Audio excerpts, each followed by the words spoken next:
এই জগতে পুরুষ ও নারীর মধ্যে যে প্রেম দেখা যায় তার দুটি দিক আছে, একটি দৈহিক আর অন্যটি মানসিক। পুরুষ ও নারীর মধ্যে যেমন শারীরিক ঘনিষ্ঠতা হয় তেমনই হয় মানসিক ঘনিষ্ঠতা। পরস্পরের মধ্যে অন্তরঙ্গতা বাড়াতে উভয় প্রকারের ঘনিষ্ঠতারই প্রয়োজন হয়। আমরা কি আমাদের জীবনে দুইভাবেই পরস্পরের মধ্যে প্রেম নিবেদন করে থাকি?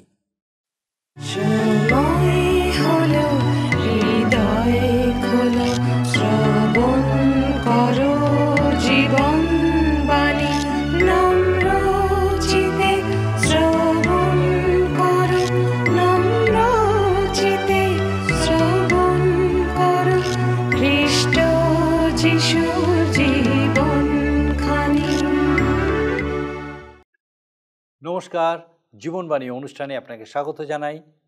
অনুষ্ঠানের শুরুতেই আপনার কাছে আমার প্রশ্ন, আপনি কি প্রথমবার আমাদের সঙ্গে আমাদের এই জীবনবাণী অনুষ্ঠানে উপস্থিত হয়েছেন? বা আপনি হয়তো এর আগে মাঝে মাঝে কোনো সময় হয়তো এই জীবনবাণী অনুষ্ঠানে ঈশ্বরের বাক্যের এই ধারাবাহিক আলোচনায় অংশ নিয়েছিলেন, কিন্তু নিয়মিত নন।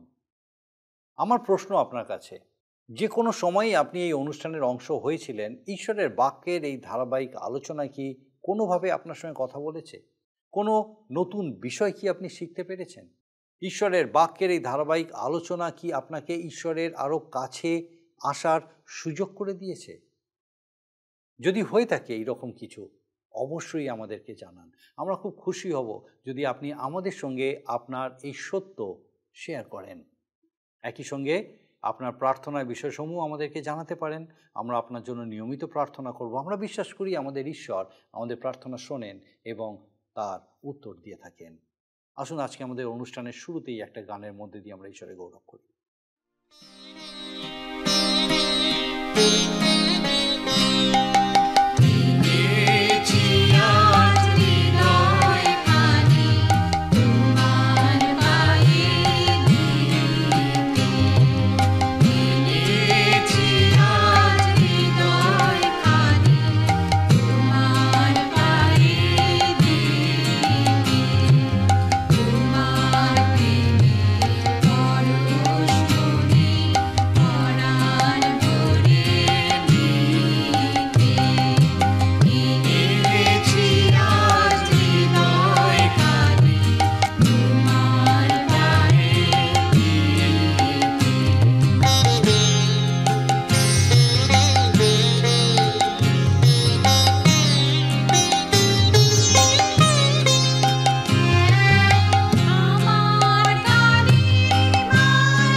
আমরা পবিত্র বাইবেলের পুরাতন নিয়মের অন্তর্গত রাজা সলোমন রচিত পরমগীত কাব্যগ্রন্থ ধারাবাহিকভাবে আলোচনা করছি। আমাদের গত পর্বে আমরা এই পুস্তকের দ্বিতীয় গীতের অন্তর্গত দুটি দৃশ্য অধ্যয়ন করেছি। প্রথমত, জেরুসালেমে বধূর একাকিত্ব, যেখানে সে অনেক খোঁজার পর তার প্রাণ প্রিয়তমকে পেয়েছিল এবং তাকে তার মাতার গৃহে নিয়ে এসেছিল। দ্বিতীয় দৃশ্যে আমরা তাকে তার মেষপালক প্রেমিকের প্রতীক্ষারত অবস্থায় দেখি। ইতিমধ্যে সে জানতে পারে যে রাজা সলোমন তার অন্বেষণ করছে এবং সে যখন তার সামনে আসে তখন সে দেখে যে সেই সলোমনই হচ্ছেন তার মেষপালক, তার প্রেমিক। এই পুস্তকের 4 অধ্যায়ের শেষ পদটি ব্যতি রেখে সম্পূর্ণটাই হচ্ছে বরের গীত। সলোমন পার্বতীয় গ্রামে যে কন্যাটির প্রেমে পড়েছিলেন এবং শহরে নিয়ে এসেছিলেন, তার প্রতি তার প্রেম এখানেই ব্যক্ত হয়েছে। আমরা এই অধ্যায় পাঠ করলে বুঝতে পারবো যে ঈশ্বরের আত্মা আমাদের প্রতি খ্রিস্টের প্রেম দেখাতে চাইছেন। এটি মণ্ডলী, খ্রিস্টের দেহ এবং খ্রিস্ট বিশ্বাসীদের প্রতি খ্রিস্টের প্রেমকে প্রদর্শন করেছে। এটি যে কেবল বরের প্রেম গীত তা নয়, কিন্তু এটি খ্রিস্টের প্রেম গীত। বর যেমন তার বধূকে সর্বাঙ্গ সুন্দরী দেখেছে, খ্রিস্ট সেই রকমই তার মণ্ডলীকে সর্বাঙ্গ সুন্দরী দেখেছেন। আমরা সর্বাঙ্গ সুন্দর না হলেও তিনি তার সেচিত রক্তে আমাদেরকে শুচি ও পবিত্র করেছেন, আর তাই তিনি ওই কথা বলতে পারছেন। এখানে পুঙ্খানুপুঙ্খভাবে বধূর বর্ণনা করা হয়েছে। এই বর্ণনায় আমরা উপলব্ধি করি যে একটি বৈবাহিক জীবনে দুটি দৃষ্টিকোণ আছে, একটি দৈহিক, অন্যটি আত্মিক। একটি প্রকৃত বৈবাহিক সম্পর্ক এই দুটি দৃষ্টিকোণকে সমান গুরুত্ব দেয়। বধূর দেহের প্রতিটি অংশের সৌন্দর্যের বর্ণনা বিভিন্ন বিষয়ের দৃষ্টান্ত সহকারে এখানে করা হয়েছে। বর সুন্দরভাবে বধূর দেহের সৌন্দর্যের বর্ণনা করতে পারছে, কারণ সেগুলির সম্পর্কে সে সম্পূর্ণভাবে অবগত। প্রভু যীশু আমাদের সম্পূর্ণভাবে জানেন বলেই তিনি আমাদেরকে প্রেম করেন। তিনি আমাদের ঘনিষ্ঠভাবে জানেন, তিনি আমাদের জীবনের প্রতিটি ছোটোখাটো বিষয়গুলো জানেন, আর তাই তার কাছে আমাদের সব কিছু খুলে বলতে কোনো দ্বিধা থাকা উচিত নয়। গন্ধরস ও কুন্দুরু পর্বত হচ্ছে খ্রিস্টের ক্রুশের প্রতীক, যেখানে আমাদের সমস্ত সমস্যার সমাধান হয়। এখানেই আমরা সান্ত্বনা, পরিত্রাণ, সাহায্য ও প্রত্যাশা লাভ করি। প্রভু যীশু আমাদের কত প্রেম করেন সেটা তার কথাতেই বোঝা যায়। বধূর বিষয়ে বর যা বলছে সেই একই কথা বিশ্বাসীদের প্রতি প্রভু যীশু বলেছেন। আমরা আমাদের নিজেদের অক্ষমতা, নিজেদের মন্দতা সম্বন্ধে অবগত আছি, তবু তিনি যে আমাদের কত প্রেম করেন সেটা আশ্চর্যের বিষয়। ঈশ্বরের আত্মাই আমাদের প্রতি তার প্রেমকে বাস্তবায়িত করে তোলে। এই অধ্যায়ের শেষে আমরা বধূর বক্তব্য লক্ষ্য করি। সে উত্তরীয় বায়ু এবং দক্ষিণ বায়ু উভয়কেই আহ্বান করে বলছে তার উদ্যানে প্রবাহিত হতে, যাতে তার প্রিয় সেখানে এসে সেখানকার ফল উপভোগ করতে পারে। এমনভাবেই প্রভু যীশু জগতের কাছে পৌঁছান। তিনি জগৎকে ভুলে যাননি। বধূ তার প্রিয়কে বলছে তার উদ্যানে গিয়ে তার সুন্দর ফলগুলি খেতে আহ্বান জানাচ্ছে। এমনই একটি আহ্বান যা সে গ্রহণ করবে। আসুন আমরা এই সমস্ত বিষয় বিস্তারিতভাবে দেখার জন্য নিজেদেরকে প্রস্তুত করি। আর আমার বিশ্বাস মহান ঈশ্বর আরেকবার আমাদের সঙ্গে কথা বলতে চলেছেন। আসুন আমরা আমাদের বিস্তারিত অধ্যয়নে প্রবেশ করি। প্রিয় বন্ধু, এই অনুষ্ঠানে সলোমনের পরম গীত থেকে আলোচনা করছি। আজকে 4 অধ্যায় থেকে শুরু করব। কিন্তু একটু স্মরণ করি, গত অনুষ্ঠানে আমরা কি বিষয় নিয়ে আলোচনা করছিলাম। আমরা শেষ পদে বিশেষ করে পরম গীত তার 3 অধ্যায় দেখেছিলাম, তোমরা সলোমন রাজাকে নিরীক্ষণ করো, তিনি সেই মুকুটে ভূষিত যাহা তাহার মাতা তাহার মাথায় দিয়াছিলেন।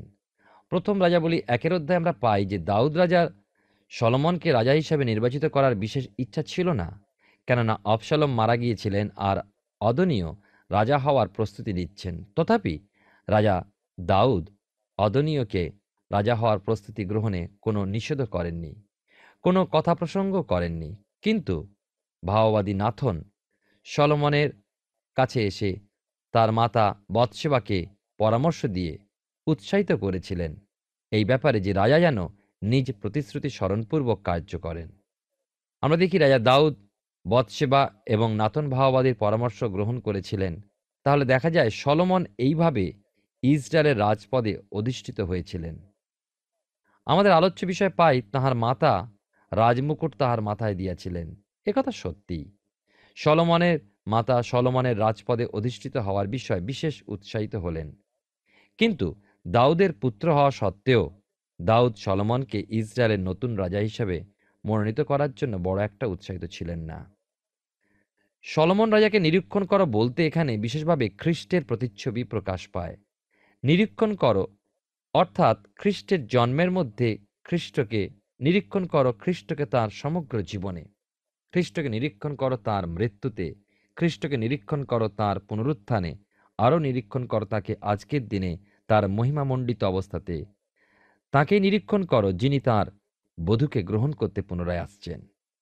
এবারে আমরা আসি আলোচনায় 4 অধ্যায়। আমরা 4 অধ্যায় দেখি যে বরের প্রেম গীতি শুনতে পাই এই অধ্যায়। একমাত্র শেষ পদে শুনি অন্য স্বর বধূর কণ্ঠে। কিন্তু প্রথমে বিবৃত হয়েছে ওই তরুণীর প্রতি সলোমনের প্রেমের কথা, যাকে তিনি হৃদয়ে দিয়েছেন সেই পার্বত্য প্রদেশে এবং পরে তাকে নিয়ে এসেছেন তাঁর নগরে।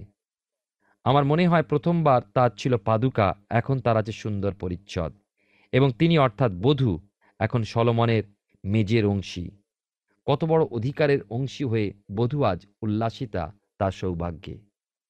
এই অধ্যায়টি পাঠ করার সময় ঈশ্বরের আত্মা আমাদের প্রতি খ্রিস্টের প্রেমকে প্রকাশ করেছেন বলে বোঝা যায়। আশ্চর্যজনক, এই ব্যক্তিগণ সম্পর্কে বা সম্পর্কের মাধ্যমে সেই ভাব ফুটে উঠেছে। তার দ্বারা মণ্ডলীর জন্য খ্রিস্টের প্রেম এবং ব্যক্তিগতভাবে প্রত্যেক বিশ্বাসের প্রতি খ্রিস্টের প্রেমও প্রকাশিত হয়েছে। তাই বলা যায় এ হলো বরের প্রেমের গীত অথবা প্রভু যীশু খ্রিস্টের প্রেমের গীত। স্পষ্টতই প্রমাণিত হয় যে এই পুস্তকের 4 অধ্যায় 7 পদের কথাটিতে মণ্ডলীর উদ্দেশ্যে খ্রিস্টের স্বর শুনতে পাওয়া যায়। ওই মম প্রিয়ে, তুমি সর্বাঙ্গ সুন্দরী, তোমাতে কোনো দোষ নাই। প্রত্যেক বিশ্বাসীকে, আপনাকে ও আমাকেও একথা খ্রিস্ট বলেন। কেন বলেন? তা কি আমরা পূর্ণ সিদ্ধ পবিত্র হতে চলেছি সেই কারণে? না। প্রিয় শ্রোতা বন্ধু, ইফিসীয় পত্রের 5 অধ্যায় 25 এবং 26 পদে সাধু পৌল বলেছেন, যেমন খ্রিস্ট মণ্ডলীকে প্রেম করিলেন আর তাহার নিমিত্ত আপনাকে প্রদান করিলেন, যেন তিনি জলস্নান দ্বারা বাক্যে তাহাকে শুচি করিয়া পবিত্র করেন। এর মধ্যে তিনি আমাদেরকে তাঁর রক্তে ধৌত করেছেন। তাঁর কৃত বলি উৎসর্গীকরণের মাধ্যমে আমরা পাপ হতে ক্ষমা লাভ করেছি। সেই জন্য আমাদের বিরুদ্ধে আর কোনো দণ্ডাজ্ঞা নেই। কিন্তু তিনি আমাদেরকে তাঁর বাক্যের মাধ্যমে শুচি ও পরিষ্কার করতে চলেছেন।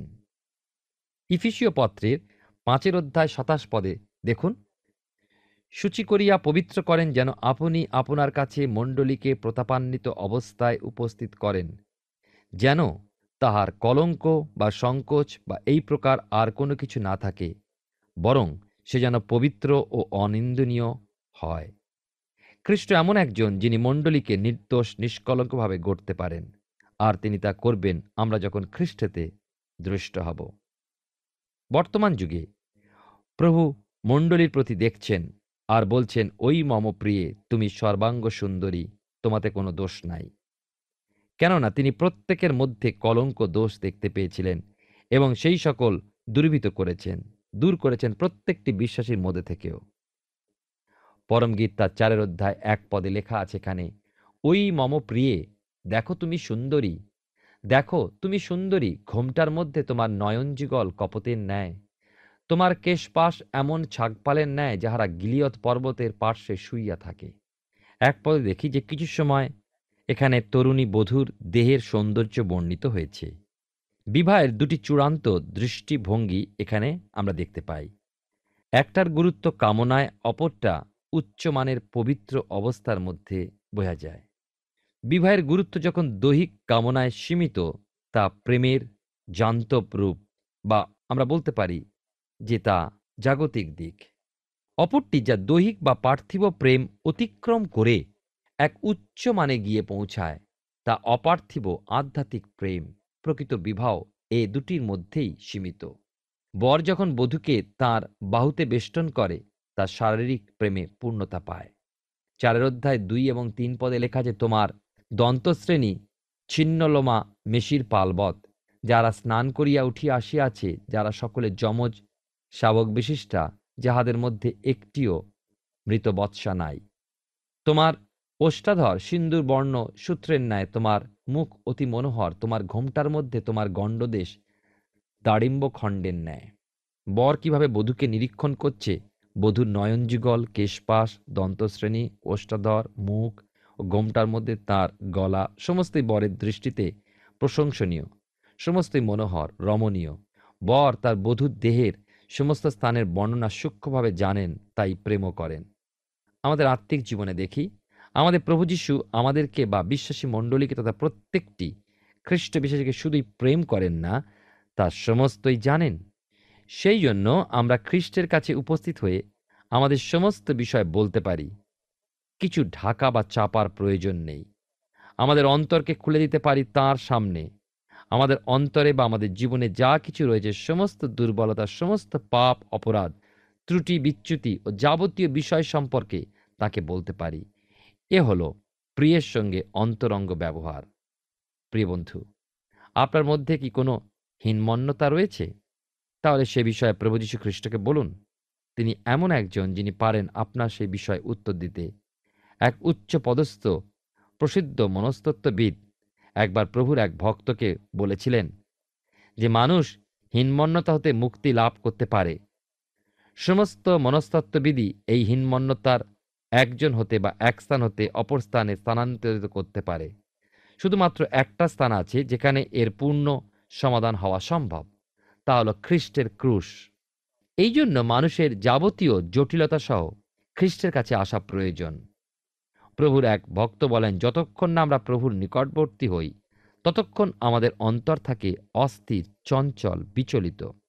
সাধু পৌল ফিলিপিয়দের প্রতি পত্রে 4 অধ্যায় 13 পদে বলেছেন, যিনি আমাকে শক্তি দেন তাহাতে আমি সকলই করিতে পারি। হতে পারে আপনার হীনমন্যতা হতে মুক্তি পাওয়ার প্রয়োজনীয়তা নেই, তার দ্বারা আপনি প্রভুতে বলীয়ান হওয়ার সহায়তা লাভ করুন। গর্বিত, অহংকারী বা একজন একগুঁয়ে হওয়া হতে তা আপনাকে রক্ষা করে ও বাঁচায়। সকল গৌরব ও মহিমায় তাকে সমাদর করতে সহায়তা ও শক্তি আপনি পাবেন। বেশ, এমন কোনো মন্দ স্বভাবের বশবর্তী আছেন কি আপনি? তাহলে তাঁর ক্রুশের নিচে আসুন, তাঁর কাছে স্বীকার করুন তিনি দয়াধনে ধনবান, অর্থাৎ সমস্ত দয়া ও করুণা প্রেমের উৎস তিনি। আমি বারবার কিছু বিষয় নিয়ে উপস্থিত হয়ে দেখেছি আমাকে তিনি ধৈর্য শিক্ষা দিয়েছেন। তার মনোনীত পথে তিনি আমায় সেই বিষয়গুলোতে জয় প্রদান করেছেন। কোনো কার্য সম্পাদনে তার বিশেষ মনোনীত পথ রয়েছে। আমার বা আপনার পদ্ধতি তিনি অনুসরণ করেন না। তার নিজের নিরূপিত সময় ও নিরূপিত পথে তিনি আমাদের উভয় ও সমাধান দিয়ে থাকেন। আমি আপনাকে সুনিশ্চিতভাবে বলতে পারি যে তিনি আমাদের ভারী অন্তরঙ্গ ও খুবই ব্যক্তিগতভাবে জানেন। আমাদের জীবনের ক্ষুদ্রানুক্ষুদ্র বিষয়গুলিও তিনি জানেন। জানেন সকলের অজ্ঞাত আমাদের অন্তরের গোপন স্থলের বিষয়গুলো। তাঁর কাছে যেতে ও তাঁর কাছে সমস্ত কিছু খুলে বলাতে কোনো দ্বিধা বা সংকোচ বা ভয় করার কিছুই নেই। আমাদের মুখের স্বীকারোক্তি তিনি শুনতে চান। 6 পদে লেখা আছে, যাবৎ দিবস শীতল না হয় ও ছায়া সকল পলায়ন না করে তাবৎ আমি গন্ধরসের পর্বতে যাইব আর কুন্দুরুর পর্বতে যাইব। দেখুন, আমাদের সমস্ত সমস্যার সমাধানের জন্য এই একটাই স্থান রয়েছে, তা গন্ধরসের পর্বত। তা হল খ্রিস্টের ক্রুশের প্রতীক। কারণ গন্ধরস দেখায় প্রভু যীশুর মৃত্যুকে। এখানেই আপনি লাভ করবেন পরিত্রাণ, সান্ত্বনা, সহায়তা এবং প্রত্যাশা। আবার লক্ষ্য করি কুন্দুরুর পর্বত, তা দেখায় খ্রিস্টের জীবন। এই জীবন বলতে প্রভু যীশুর পার্থিব জীবন বোঝায় না, কিন্তু তাঁর মহিমান্বিত জীবন, পুনরুত্থিত খ্রিস্টকে দেখায়। এবং সেই জন্য করিন্থীয়দের প্রতি প্রেরিত পৌলের 2 পত্রে তিনি বলেছেন, অতএব এখন অবধি আমরা আর কাহাকেও মাংস অনুসারে জানি না, যদিও খ্রিস্টকে মাংস অনুসারে জানিয়ে থাকি, তথাপি এখন আর জানি না। এখন আমরা খ্রিস্টের মহিমান্বিত প্রতাপভূষিত রূপকে জানি। তিনি ঈশ্বর।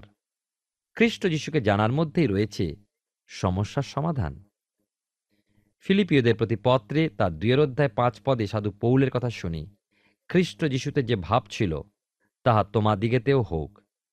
এই জন্যই আমি নিশ্চয়তার সঙ্গে আপনাকে বলতে পারি, আপনার জীবনের সমস্ত উত্তর বা সমাধান ঈশ্বরের বাক্যের মধ্যেই আপনি পাবেন। ঈশ্বরের বাক্যের অজ্ঞানতা প্রযুক্তই বহু খ্রিশ্চান আজ এদিকে সেদিকে চারিদিকে সমাধান খুঁজে ফেরে। আর এইভাবে ভ্রান্ত শিক্ষক ও ভক্ত উপদেশকরা এই অজ্ঞান মানুষগুলোকে বিপথে চালিত করার সুবিধা পায়। কিন্তু একমাত্র ঈশ্বরের বাক্যের মাধ্যমে আমরা প্রভু যীশু খ্রিস্টের সঙ্গে যোগাযোগ রক্ষা করতে পারি। আর তাঁর সেই ভোজ সভায় তাঁর সঙ্গে একত্রে উপস্থিত থাকতে পারি। যেমন সলোমনের পরমগীতে আমরা লক্ষ্য করেছি, সেখানে আমরা তাঁর সঙ্গে ভোজ গ্রহণ করি, তাতে আনন্দ তৃপ্তি অনুভব করি। আপনি ও আমি ধারণা করতে পারি না যে তিনি আমাদের কত প্রেম করেন।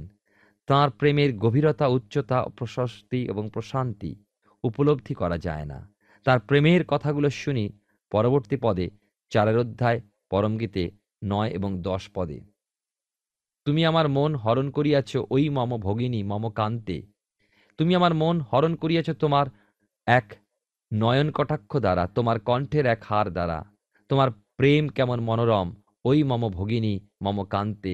তোমার প্রেম দ্রাক্ষারস হইতে কত উৎকৃষ্ট, তোমার তৈলের সৌরভ সমস্ত সুগন্ধি দ্রব্য অপেক্ষা কত উৎকৃষ্ট। বধূর বিষয় বর যা বলছেন তার দ্বারা বোঝা যায় প্রভু যীশু বিশ্বাসীদেরকে এই কথাই বলছেন, যারা শুধু তার নিজের, তার একান্তই আপনজন। আজকের দিনে তিনি যে আমাদের কত প্রেম করেন একথা চিন্তা করলে আমরা সত্যি অবাক হয়ে যাই। কেননা আমি জানি আমি কি, এবং তৎসত্ত্বেও তিনি আমাকে ভালোবাসেন। একমাত্র ঈশ্বরের আত্মা এই প্রেমকে আমাদের কাছে বাস্তব করে তোলে।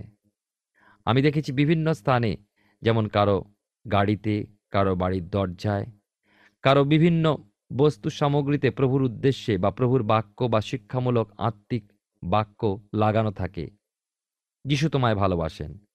আমি মনে করি যিনি তা লাগিয়েছেন তিনি প্রভু যিশুর প্রেমকে প্রকৃতই উপলব্ধি করে থাকলে তার জীবনে ওই বাক্যটি লাগানো সার্থক।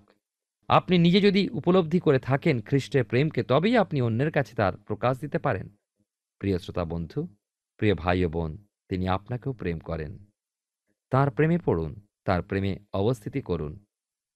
এবারে আমরা বধূর কথা শুনব ১৬ পদে।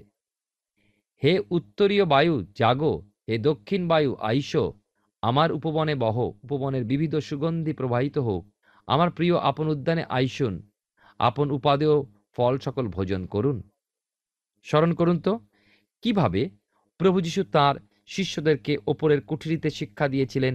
যোহন লিখিত সুসমাচারের ১৩ অধ্যায় ১৭ পদে প্রভু বলেন, এই সকল যখন তোমরা জানো, ধন্য তোমরা যদি এ সকল পালন করো। ১৪ অধ্যায় আমরা দেখি ২২ পদে জিহুদার প্রশ্ন, প্রভু, কি হইয়াছে যে আপনি আমাদেরই কাছে আপনাকে প্রকাশ করিবেন আর জগতের কাছে নয়? এ প্রশ্ন জিহুদার, যিনি ইস্করিওতীয় নয়েন। জিহুদা প্রভুকে এই কথা বলতে চাইছেন, খুব আশ্চর্যের বিষয় এগুলো। আশ্চর্য সত্যকে আপনি আপনার সম্পর্কে শুধু আমাদের কাছেই প্রকাশ করেছেন কেন? কেন জগতের অন্যত্র নয়? আর আমাদের আলোচ্য অংশে আমরা দেখি যে বধূর মুখে শুনি, হে উত্তরীয় বায়ু। উত্তরে হাওয়া শীতল ঠান্ডা। বধূ নিজে ঠান্ডা অনুভব করেন এই বায়ুতে, আর তাই বধূ বলেন, তবুও হে উত্তরীয় বায়ু জাগো। কেন? সেই সুগন্ধি বাতাস চারিদিকে প্রবাহিত হোক, আর তাহলে চারিদিকের মানুষও আনন্দে মেতে উঠবে। প্রভুর এক ভক্ত বলেন, বধূর নিজের মধ্যে যে ভাব জেগেছে, বধূ চান অন্যদের মধ্যেও সেই ভাব জেগে উঠুক। এই তার প্রবল আগ্রহ। ফল ধারণে যেমন গ্রীষ্মের উত্তপ্ততা প্রয়োজন, তেমনি প্রয়োজন শীতের শীতলতাও। আপেলের সুগন্ধের জন্য শীতল বায়ুর প্রয়োজন আছে। শীতের যে সংকোচ ভাব মানুষের শরীরে জেগে ওঠে, আত্মিকভাবে এমন সংকোচন সততার বা ধার্মিকতার শান্তিদায়ক ফল উৎপাদন করে। একটা ব্যাপার হলো কি জানেন, যে যদি আমাদের জীবনের সমস্তই সহজ সরল কোমল সুন্দর থেকে যায়, তবে আমাদের জীবনের ফলগুলি হয়ে ওঠে স্বাদহীন নিরস শুষ্ক। তাই একদিকে যেমন দক্ষিণা বায়ুর প্রয়োজন, তেমনি আছে উত্তরীয় বায়ুর উপকারিতাও। ঈশ্বরের ক্ষুদ্র ক্ষুদ্র নগণ্য ব্যক্তির প্রয়োজন আছে। ঈশ্বর তাদের মাধ্যমে আনন্দ উপলব্ধি করেন। তাদেরই মাধ্যমে জগতের প্রান্ত পর্যন্ত ঈশ্বরের গুণকীর্তন প্রকাশিত হবে। এ জীবনগুলো ক্ষুদ্র ও স্বল্প হলেও সমগ্র জগৎবাসীকে ধনবান করে তোলার উদ্দেশ্যে ঈশ্বরের হস্তে ব্যবহৃত হন। ঈশ্বর সমগ্র জগৎবাসীকে তো বলেননি। বধূ তার বরকে কি বলেন? আমার প্রিয় আপন উদ্যানে আইসুন, আপন উপাদেয় ফল সকল ভোজন করুন। এ হল বধূর নিমন্ত্রণ তার স্বামীর উদ্দেশ্যে। তার প্রিয়তম এই নিমন্ত্রণ নিশ্চয়ই স্বীকার করবেন। প্রভু যীশুকে নানাভাবে যে শিষ্যরা প্রশ্ন করে তার কথার গূঢ় অর্থ বুঝতে চাইতেন, সেই শিষ্যদেরকে উপরের কুঠুরিতে প্রভু জবাবে জানিয়েছিলেন। যোহন লিখিত সুসমাচারে ১৪ অধ্যায় ২৩ পদে, কেউ যদি আমাকে প্রেম করে, তবে সে আমার বাক্য সকল পালন করিবে, আর আমার পিতা তাহাকে প্রেম করিবেন, এবং আমরা তাহার নিকটে আসিব ও তাহার সহিত বাস করিব। প্রিয় বন্ধু, আমার প্রার্থনা, প্রভু তার বিশ্বাসীবর্গকে তার বাক্য পালনে সহায়তা করুন ও শক্তি প্রদান করুন। আমাদের সময় অল্প, তাই শেষ কয়েকটি মুহূর্তে আমরা সলোমনের পরম গীতের ৫ অধ্যায় কিছু অংশ আমরা ধ্যান করি। আমরা এই অধ্যায় দেখব বধূর মনে কিছু বিষয় দ্বন্দ্ব লক্ষ্য করা যায়, যে তাদের আর সহভাগিতার সময় অতিবাহিত করা উচিত কিনা, পরস্পর আলাপ আর করতে পারবে কিনা, তাদের দায়িত্ব হতে অব্যাহতি পেতে বাইরের সময় যাপন করতে পারে কিনা। উভয়েরই প্রয়োজন, আমাদের উভয়ই করা প্রয়োজন। প্রভু যীশুর চরণে আমাদের বসা যেমন প্রয়োজন, তেমনি পাহাড়ের পাশে হারিয়ে যাওয়া মেজদের তত্ত্বাবধানকারীদেরকে অনুসরণ করাও প্রয়োজন আছে। জগতের চারিদিকে তাদের অনুসরণ করে ঈশ্বরের বাক্য বীজ রোপণ করার জন্য বিভিন্ন ক্ষেত্রে যাওয়া আমাদের প্রয়োজন। পরমগীত তার ৫ অধ্যায় ১ পদে লেখা আছে, আমি নিদ্রিতা ছিলাম, কিন্তু আমার হৃদয় জাগিয়া ছিল। আমার প্রিয়ের স্বর তিনি দ্বারে আঘাত করিয়া কহিলেন। দেখুন, রাজা বধূকে সহভাগিতার কার্যে যোগ দিতে নিমন্ত্রণ জানিয়েছিলেন। আমাদের প্রভু যীশু বলেছেন প্রকাশিত বাক্যে তার 3 অধ্যায় 20 পদে, দেখো আমি দ্বারে দাঁড়াইয়া আছি ও আঘাত করিতেছি। কেউ যদি আমার রব শুনে ও দ্বার খুলিয়া দেয়, তবে আমি তাহার কাছে প্রবেশ করিব ও তাহার সহিত ভোজন করিব এবং সেও আমার সহিত ভোজন করিবে। এমন সহভাগিতাই বিশেষভাবে আমাদের দরকার। আর সহভাগিতার এই প্রসঙ্গে যোহন তার প্রথম পত্রে 1 অধ্যায় 4 পদে কি লিখেছেন জানেন? আমাদের আনন্দ যেন সম্পূর্ণ হয়, এই জন্য এই সকল লিখিতেছি। তিনি শুধু আমাদের সঙ্গে সহভাগিতায় লাভ করতে চান না, আমাদের সুন্দর সময়ও দিতে চান। খ্রিস্ট বিশ্বাসী হিসাবে কি আপনি সুন্দর ও মধুর ভাবে সময় অতিবাহিত করতে পারেন? ঈশ্বর আপনার জীবনে মঙ্গল করুন। আমরা পরমগীত পুস্তক থেকে ধারাবাহিকভাবে অধ্যয়ন করছি। আমার বিশ্বাস মহান ঈশ্বর বিশেষভাবে আপনার সঙ্গে কথা বলছেন। পরমগীত 4 অধ্যায়ে আমরা এই প্রেম কাহিনীর বর বা সলোমনকে তার বধূর রূপের প্রশংসা করতে দেখি। তিনি একে একে তার বধূর দেহের বিভিন্ন অঙ্গের সৌন্দর্যে বর্ণনা করেছেন। তার চোখ, তার দাঁত, তার চুল, তার গাল, তার গলা ইত্যাদি সৌন্দর্য তিনি কত কিছুর সঙ্গে তুলনা করেছেন। প্রতিটি অঙ্গ প্রত্যঙ্গ তার অতীব মনোহর। তার কাছে তার বধূ সর্বাঙ্গ সুন্দর। এইরকমভাবেই খ্রিস্টের দৃষ্টিতেও তার মণ্ডলী সর্বাঙ্গ সুন্দর। কিন্তু খ্রিস্টের মণ্ডলী স্বাভাবিকভাবে সুন্দর নয়। খ্রিস্টের সংস্পর্শে এসে তার রক্তের দ্বারা সূচীকৃত হয়ে সেটা সুন্দর হয়ে উঠেছে। আর তাই বরের মতো তিনিও তার বধূরূপ মণ্ডলীকে প্রেম করছেন। আমরা এই প্রেম কাহিনীর অধ্যয়নে আমাদের পরবর্তী পর্বে আরও বিশেষ কিছু গুরুত্বপূর্ণ অংশ দেখব। আর আমার বিশ্বাস আপনি নিশ্চয়ই আমাদের সঙ্গে উপস্থিত থাকবেন। আসুন এখন প্রার্থনায় যাব, আর আমি চাইব আপনিও যোগ দিন। আসুন প্রার্থনা করি। পরম করুণাময় পিতা, তোমার ধন্যবাদ দিই স্বর্গীয় পিতা, তোমার অপার অনুগ্রহ করুণা যা তুমি আমাদের জীবনে প্রকাশ করেছো। বিশেষ করে তোমার এই জীবন্ত বাক্যের মধ্যে দিয়ে আরেকবার নতুনভাবে পিতা তোমার প্রেমকে আমাদের কাছে বিশেষভাবে দেখতে তুমি সাহায্য করলে। ধন্যবাদ দিই স্বর্গীয় পিতা যে কিভাবে সর্বাঙ্গ সুন্দর তুমি আমাদেরকে করে তুলেছো। তোমার সেই ক্রুশীয় রক্ত সেচনের মধ্যে দিয়ে ধৌত পরিষ্কৃত করেছো আমাদেরকে। বিশেষ করে ধন্যবাদ দিই আমাদের প্রত্যেক দর্শক বন্ধুকে আরেকবার তোমার এই জীবন্ত সত্যে তুমি নতুনভাবে নবায়িত হতে সাহায্য করলে। প্রার্থনা করি আমাদের সেই প্রত্যেক দর্শক বন্ধুকে, তাদের পরিবার পরিজন প্রত্যেককে প্রভু এইভাবেই তোমাতে স্থির রাখো, তোমাতে বেড়ে উঠতে দাও পিতা। তোমার সৌন্দর্যে পূর্ণ করো। জাগতিক সমস্ত কলুষিতা থেকে, জাগতিক সমস্ত অন্ধকার থেকে তাদেরকে পিতাগো তোমার এই জীবন্ত সত্যে তুমি আলোকস্বরূপ ব্যবহার করো। তোমার এই জীবন্ত সৌন্দর্যে পূর্ণ রাখো তাদের সেই গৃহকে, তাদের জীবনকে তোমার শান্তির আবাসস্থল হিসেবে পিতাগো প্রত্যেকের কাছে তুমি স্পষ্ট রূপে প্রকাশ পেতে সাহায্য করো। আমাদের সেই প্রত্যেক দর্শক বন্ধু, তাদের পরিবার পরিজন প্রত্যেককে প্রভু তোমার চরণে সমর্পণ করি। সুস্থ রাখো, সুরক্ষিত রাখো, তোমার অনুগ্রহে পূর্ণ রাখো, তোমাতে বেড়ে উঠতে সাহায্য করো। তোমার যিশু নামে ভিক্ষা দয়া করে শ্রবণ ও গ্রহণ করো। আমেন। ঈশ্বর ধন্যবাদ দিই যে তিনি আপনাকে নিয়মিতভাবে আমাদের সঙ্গে আমাদের এই অনুষ্ঠানে উপস্থিত রাখছেন, যেন তিনি আপনার সঙ্গে তার জীবন্ত বাক্য দ্বারা কথা বলতে পারেন। একই সঙ্গে আমার বিশ্বাস আগামী দিনেও আপনি আমাদের সঙ্গে এই অনুষ্ঠানে অবশ্যই উপস্থিত থাকবেন, যখন এইভাবেই তার বাক্য, তার জীবন্ত বাক্য, তার জীবন্ত সত্য আমাদের কাছে আমাদের জীবনের জন্য গ্রহণীয় রূপে নতুনভাবে প্রকাশিত হবে। ঈশ্বর আপনার মঙ্গল করুন। প্রিয় বন্ধু, আসুন আমরা আজকের প্রশ্ন উত্তরে আসি।